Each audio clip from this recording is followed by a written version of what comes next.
Violence against women is a public health issue with a pervasive global prevalence. In New Zealand, it is a significant health burden on the well-being of the society. The World Health Organization defines violence against women as a gender-based crime that incurs physical, sexual, or mental harm on a woman in either a private or public sphere. The violence women experience can manifest into short-term and long-term health effects.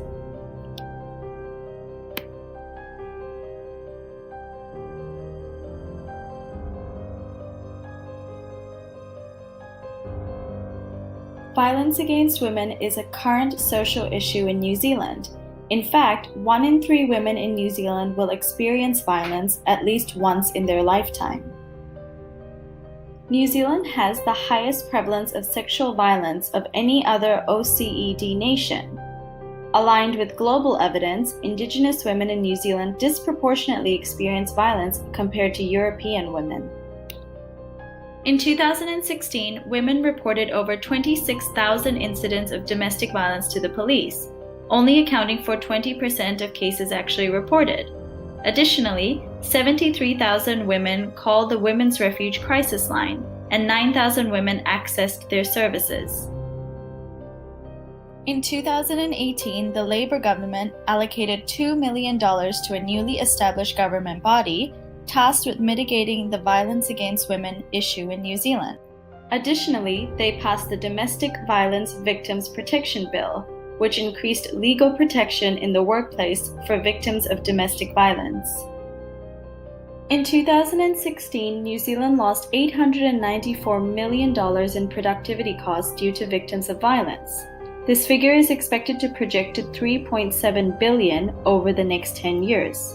Costs fall under 3 categories: direct costs, indirect costs, and intangible costs. Direct costs include the medical assistance needed to treat victims' physical injuries and psychological symptoms. As well, it involves external agencies such as the police, child social services, and lawyers. Research shows victims of violence have diminished earning potential and lower workforce participation. As such, they negatively contribute to a society's economy. These consequences can be seen as indirect costs of violence.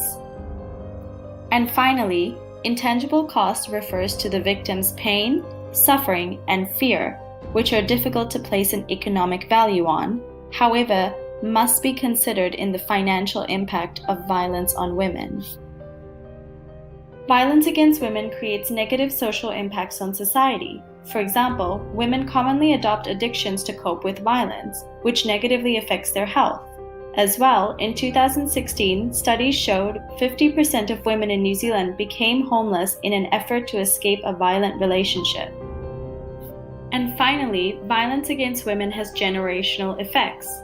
In 2016, New Zealand police investigated over 120,000 cases of family violence, of which 34% of children were endangered during a domestic violence incident.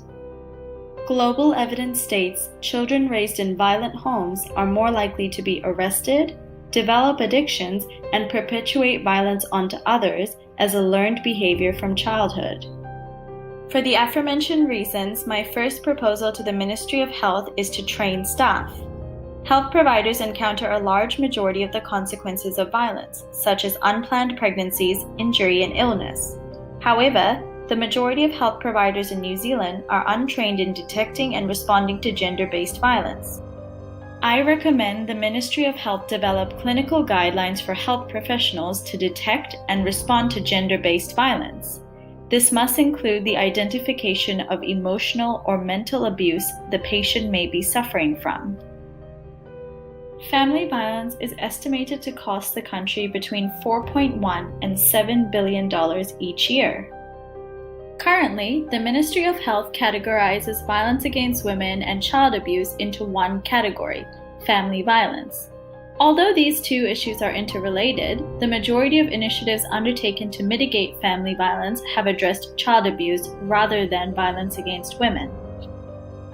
I recommend the Ministry of Health separately categorize violence against women to child abuse in health data and research dissemination. This will best depict the extent of this issue to society and aid the development of initiatives that appropriately target violence against women independently.